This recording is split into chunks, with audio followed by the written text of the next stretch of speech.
possibly an old water well. Water hole, very close to the water well that I showed you. Here with a lot of animal marks. I would say mostly deer, potentially wild pigs. This region is a karst region, which means its water is not so easy to find. So obviously this was one spot where you know you can find some.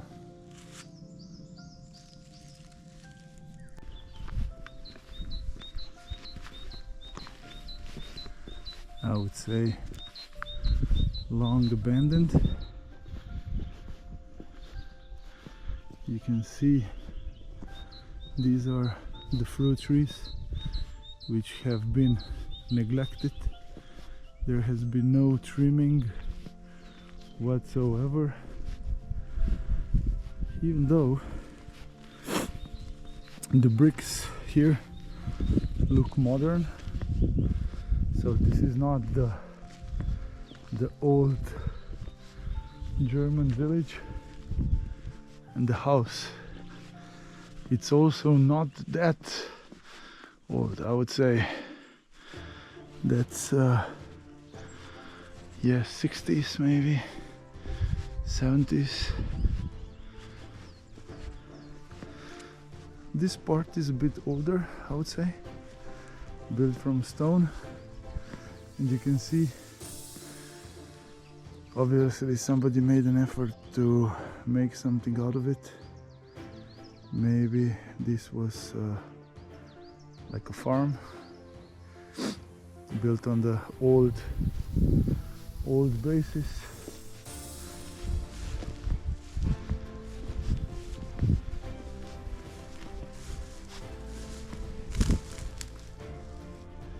So another water, I don't know how's the English word, a container or a collector maybe, but you can see the spot is beautiful. I'll show you later on the map where this place is. It's absolute wilderness around.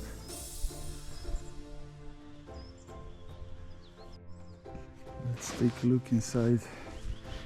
Always be careful with this kind of spots, so something doesn't drop on you or you don't step on something where you fall through. So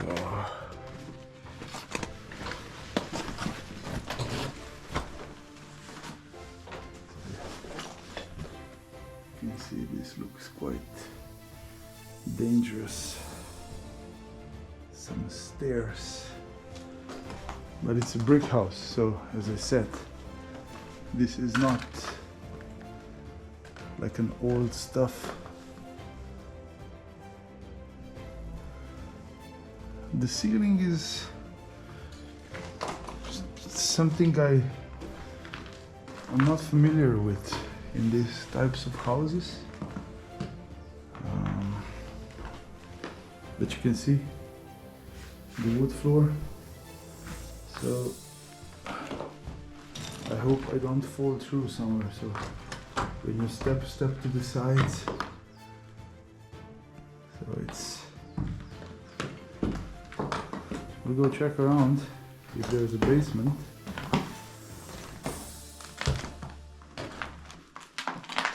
But yeah, nothing to it. It's this one I will not go in, or I will just quickly to show you.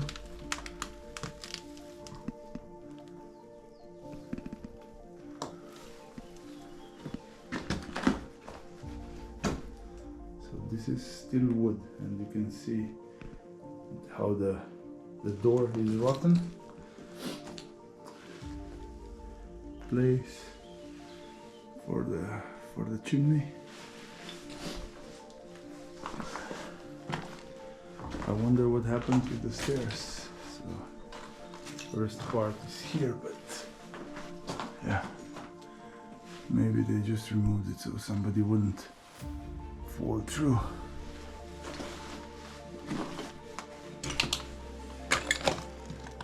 And here again, chimney, window, nothing else, go out. But you can see these people, when they got out of the house, they had quite a view. It's incredible. Well worth the trip. Yeah, I was recording everything. So here's the basement. Inside there is a room of I was in, so I'm not going to get back there again. There's a room of, yeah, well, I might as well go so we can see. Hawthorn is growing here, so I have to be careful a little bit with all the thorns. So you can see very small stuff.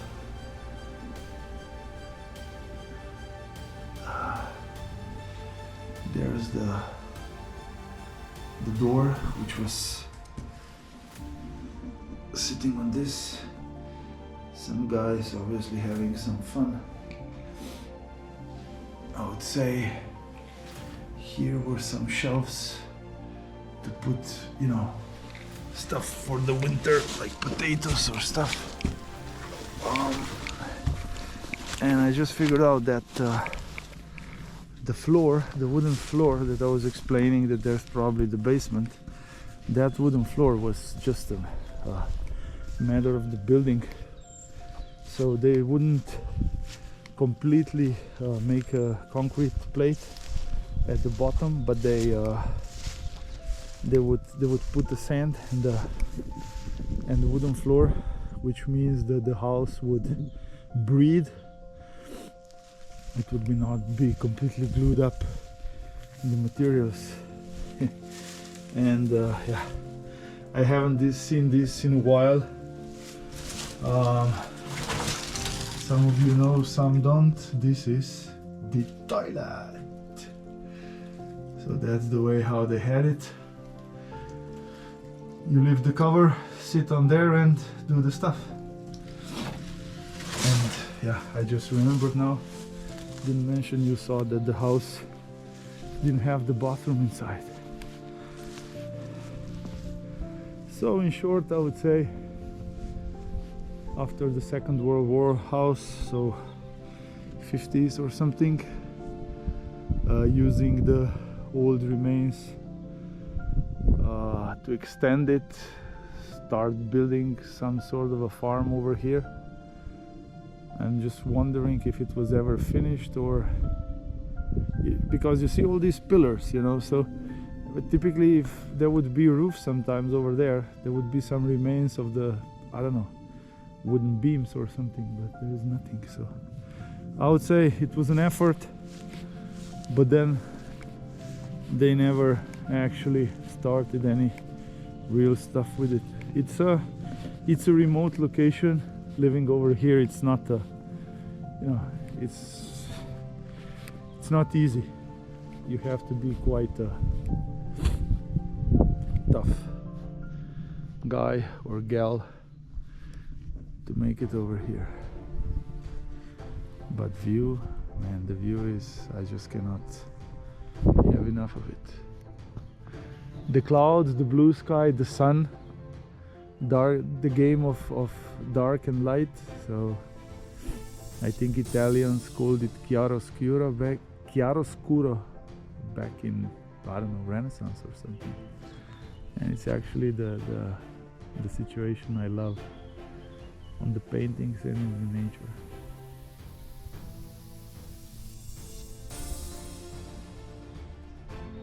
And then there's nobody, just listen to the birds. 1 hour in the woods, it's like a, I don't know, 2 days on vacation somewhere.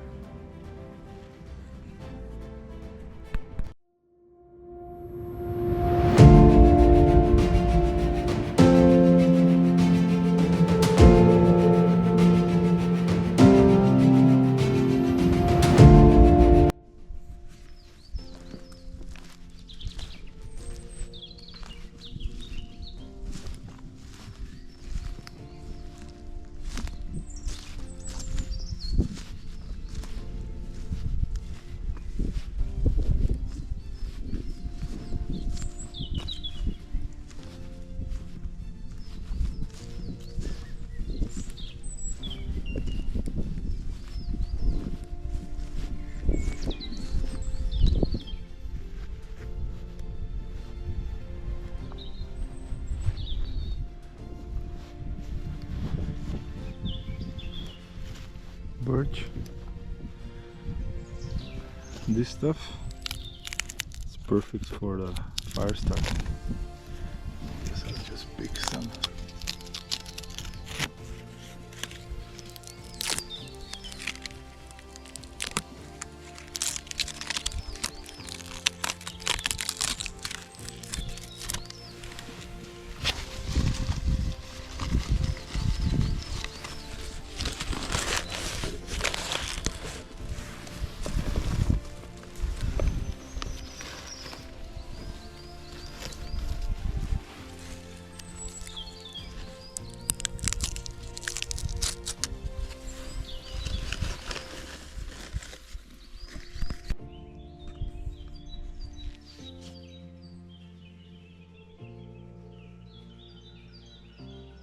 St. Peter's Church, or what was left of it. When you stand in front, you just feel all that history and just wonder, you know, how people were sitting inside during the mass, or, you know, I mean, that was whole different people, like 150, 200 years ago. Would be very interesting to go back now and just listen and see how they lived. So let's check out inside. So I would say at least 100, more than 100 years. So if you check out this tree, I mean, it's grown. It's not a small tree. It's already, you know, fallen apart. So I would say 150 years. Ah.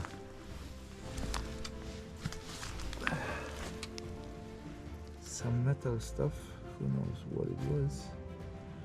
For sure looks old, but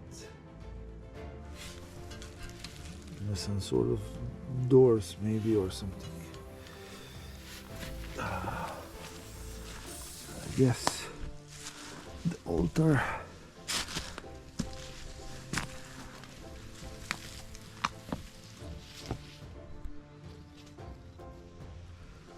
Yes, I'm pretty sure it was the altar once or something like that. Incredible, incredible. Would be really interesting to go back and hear and see these folks. This was a hard life, as I said. It was not easy. This is quite remote region. The life was difficult. Sometimes in these nooks and crannies you can find something, but I guess before us there were a lot of people. I guess this is the original piece of wood. I think nobody was prying it out.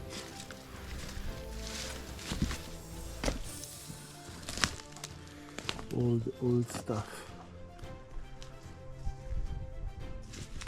So let's move on.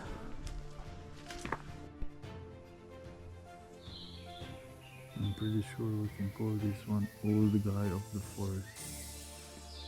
Not sure if you can see well on video, but this is one impressive tree. This is just wow. The cross section, I would say it's more than 1 meter. Maybe, yeah, more meter 20. The circumference is huge.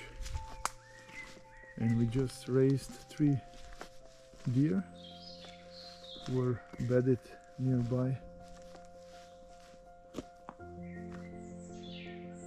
You can hear the birds are singing all the time. I mean, peace over here is just next level.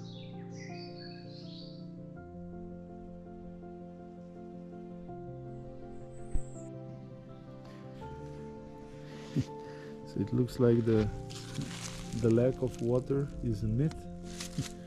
Everywhere I go, there's water. but you can still again some remains of the buildings. It's full of this stuff over here.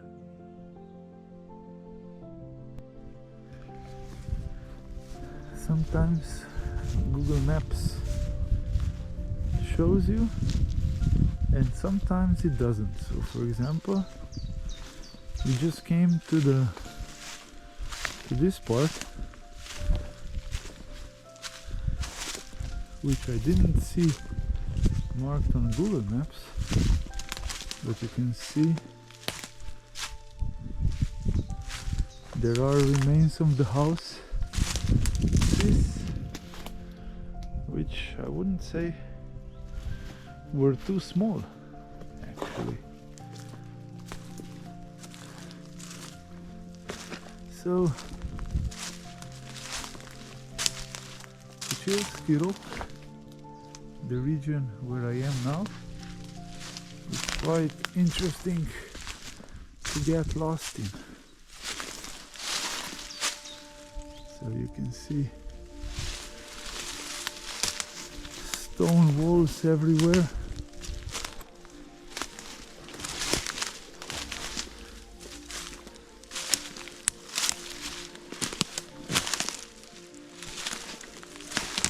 This one,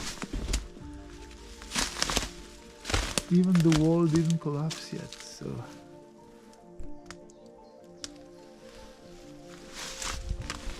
interesting stuff.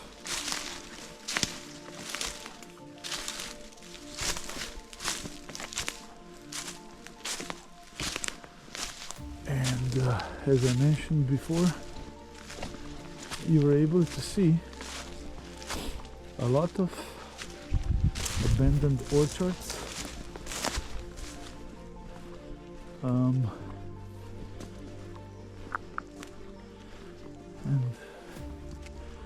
I think at this time, you know, the fruits being grown in every kind of way just to make it fast and how to say it, with a profit. These kind of orchards, the trees are the old types of fruit trees, which are much more resilient to illness without the use of chemical stuff. So you can see this was not, you know, like 2 houses, but looks like a small village of, I don't know, a couple of buildings. Of course can be the, you know, the house and then some barn and this kind of stuff, but at least I would say 2-3 households.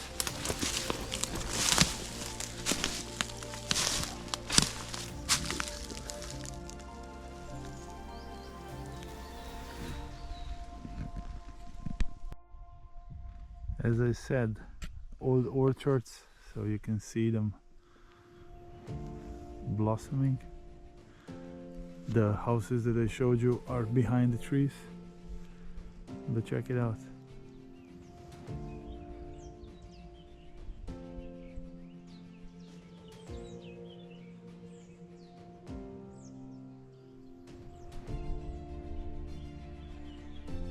The view is spectacular. I've seen stuff in my life, but this is the next level. Awesome.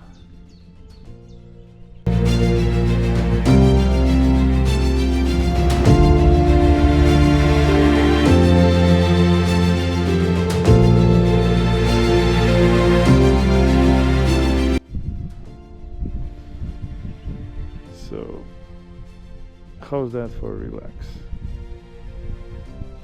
Birds singing, wind, sun,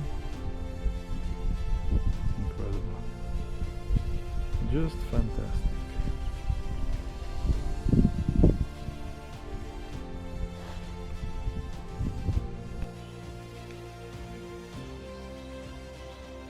spruce shots. Vitamin C bomb. We will make some tea today, but you can eat them also directly.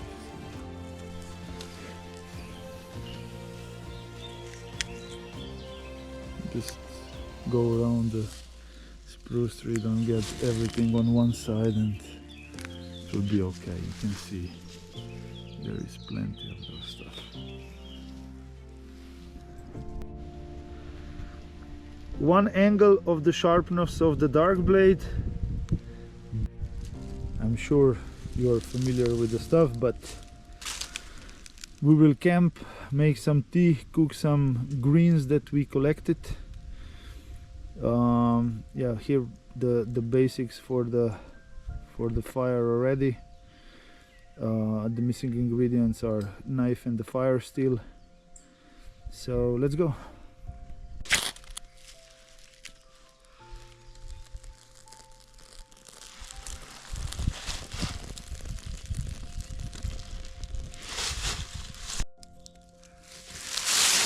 Hey guys, so today I'm in a different environment than you are used.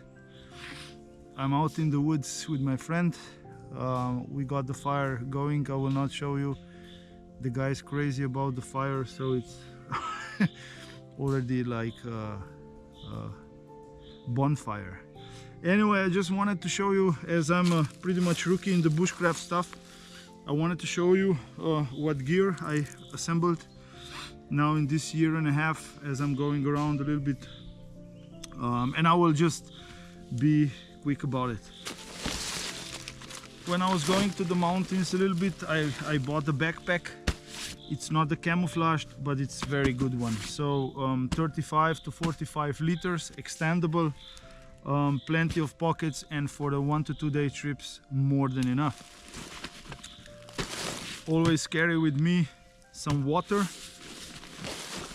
For today, for example, I took a 1.5 liter bottle, and I have a military type canteen, which I'm clueless how much goes in. So that's that. We found some water on the way, so in the worst case we could get some water from different sources. I have a sort of like a pouch where I put various stuff inside. You will see I was picking up some spruce offshots or shot-offs or whatever it is, so it's nice to have it here. Of course, dark blades bare. I have this knife now for almost 3 years, carry it with me. It's big, balance is perfect, cuts like crazy, and it's strong enough so I can do whatever I want.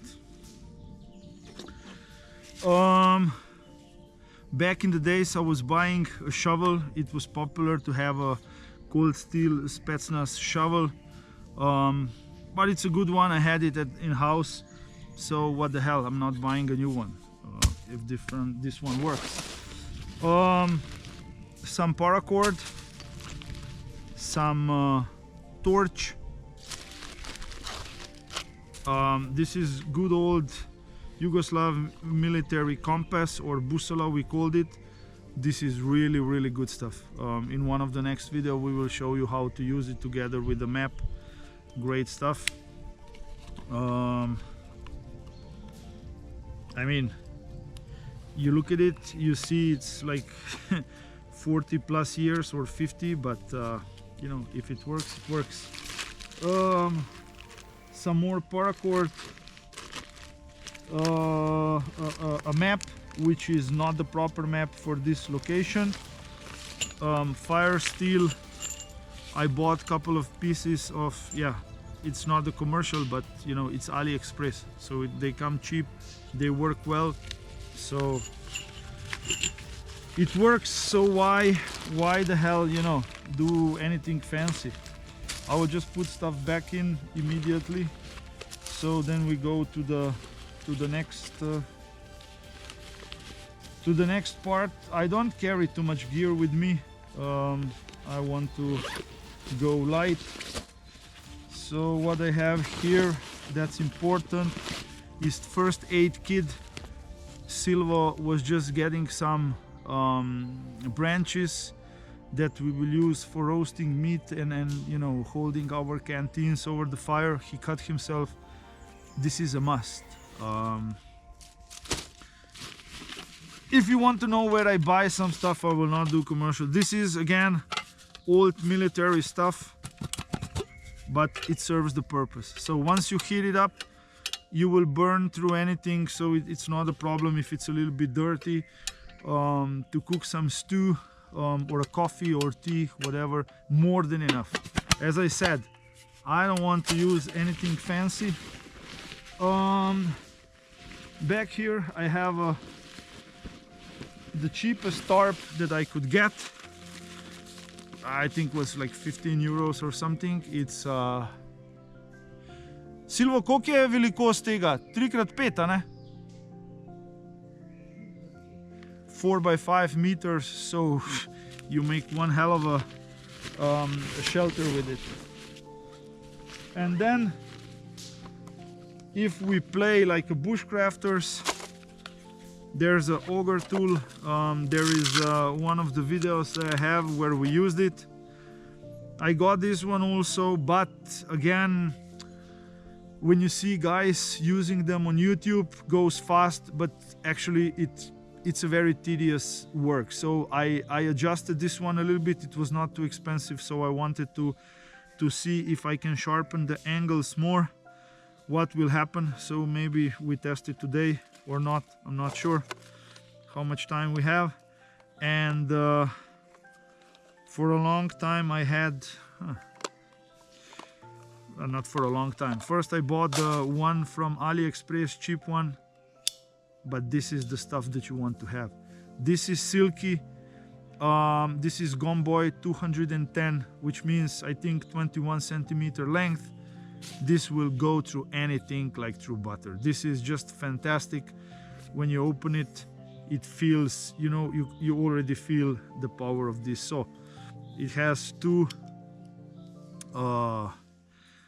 so how do you say, stages. So for whatever reason, made in Japan. And that's that. So I mean, and essentially knife, water, first aid kit, something to cook in. This I would say is, let's say, bare minimum if you want to do. And the Firesteel, of course. Then slowly add some sauce, some auger tools, some shovels, which will not add to the weight of the gear. It will not empty your pockets, but it will, I mean, you can play around in the woods, see how good you are at building stuff. So yeah, that's that.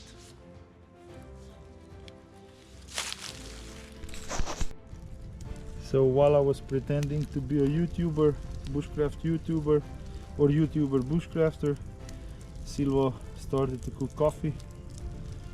So nice relaxing time.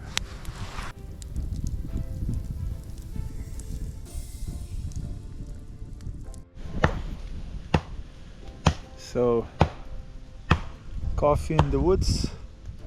Silva as usual is breaking something.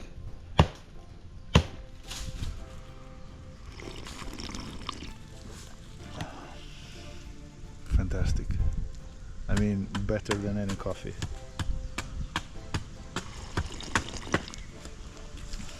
I guess it's also due to the, you know, the birds and wind and green and the stuff that I have around. So now we are making a spruce tea.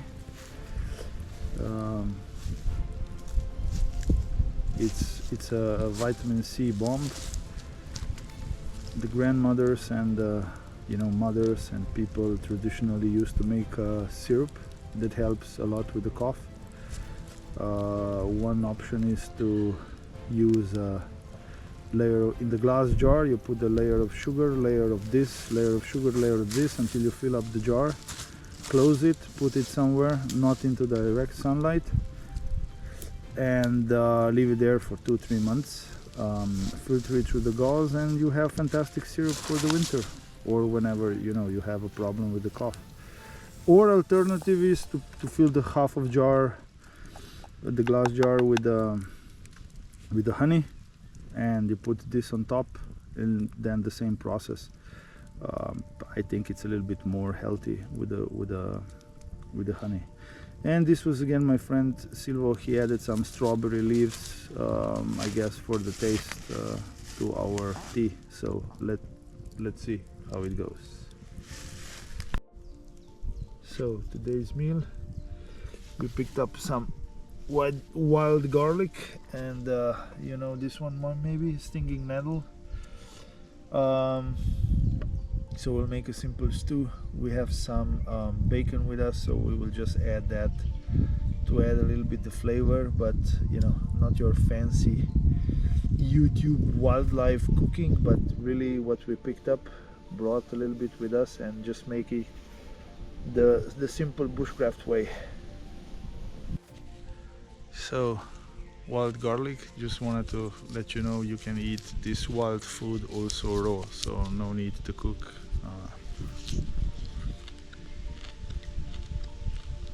And I would say if you are used to the stuff from the stores, you will experience a little bit new tastes. It will fill you up much faster.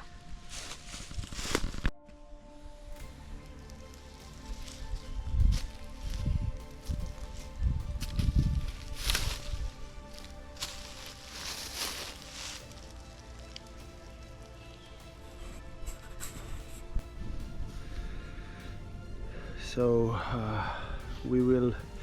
I wanted to show you, because there are conceptions, that thick knife doesn't cut and all that bullshit, but once you nail the geometry of everything, it can slice really thin. So check it out. So we will not exactly grill, do like a sort of a bushcraft stuff with this bacon. We'll show you. And again, do not bother if you have some stuff on the plate. It will not kill you for sure. So we have a tea, cooking the stew, and I don't know what's the English name, frying or whatever, some wild garlic and bacon. Can you hear it sizzling? It's very mouth-watering. Spruce tree? Not tree, yeah. Well, spruce is tree. But this is the tea, and man, it's awesome. So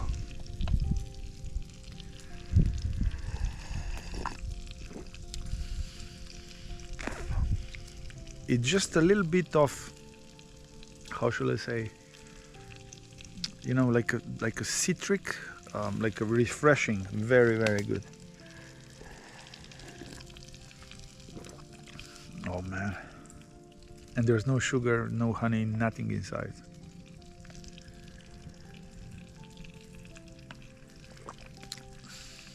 The best tea I ever had.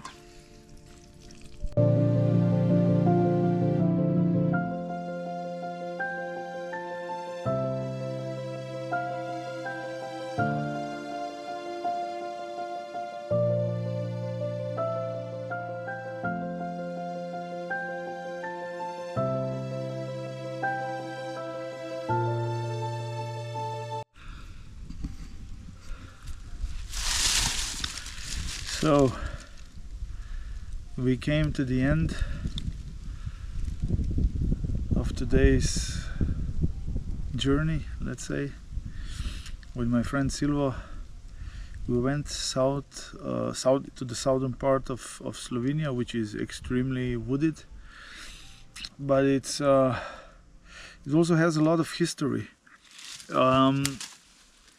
as it is a Karsic region, and the water is not so easy to find, but also it's extremely difficult for living.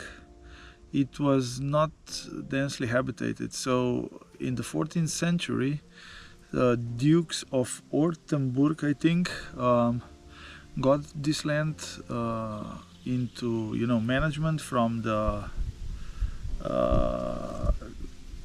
Patriarch of Aquileia, I believe, and they started to inhabit the area. And mostly the people who came here were the people from Austria and Germany. So it is, let's say, we often say Koczewski Niemcy, and they lived here, I think, until they started moving out and around the end of 19th century. Of course, there were this region was heavily, you know, endangered by Ottoman Empire, who was, you know, constantly raiding this area. So the city was formed and got the town rights. It was called Gotshi. I think I pronounced it correctly. So essentially now it's called Kočevje.